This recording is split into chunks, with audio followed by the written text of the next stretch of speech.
Bianca passou por uma situação chata. Por conta da Covid-19, o cabelo dela começou a cair. Eu tive em dezembro e quando foi em janeiro eu comecei a notar no banho, eu passava a mão no cabelo, caía mais, na escova também, uma queda bem importante.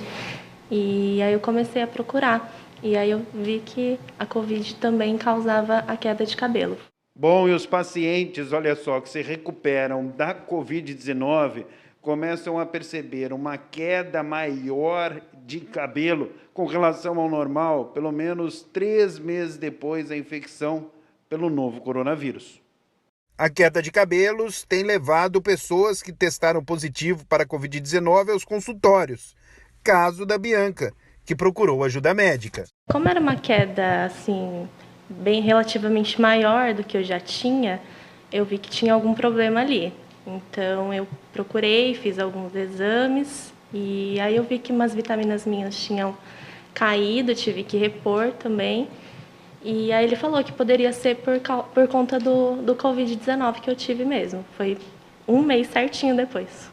De acordo com este médico dermatologista, é possível perder até 50% do cabelo por causa de uma Covid longa. Basicamente, existem duas quedas de cabelo relacionadas ao Covid. Primeiro, uma delas é o eflúvio telógeno, que é a forma mais comum. Essa é a grande maioria dos casos.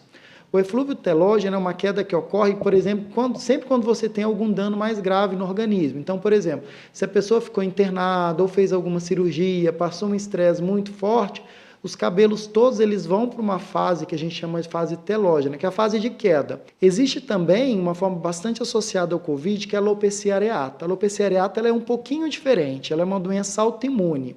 O próprio organismo que está ali passando por uma situação de estresse começa a produzir células de defesa que começam a identificar o pêlulo do couro cabeludo como estranho, como se fosse uma coisa estranha e começa a destruir. Então surgem placas de queda de cabelo no couro cabeludo. Queda de cabelo durante a pandemia é muito mais comum do que a gente imagina.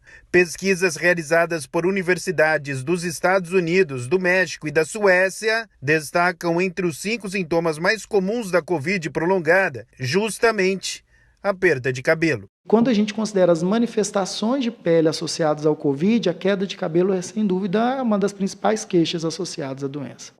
Ainda segundo o médico, o corpo debilitado pela Covid-19 prioriza as funções vitais do organismo. É possível recuperar os cabelos? É possível. Normalmente a gente espera realmente que volte os cabelos, assim, com acompanhamento adequado, com tratamento adequado, a gente espera que a maioria dos casos eles voltem.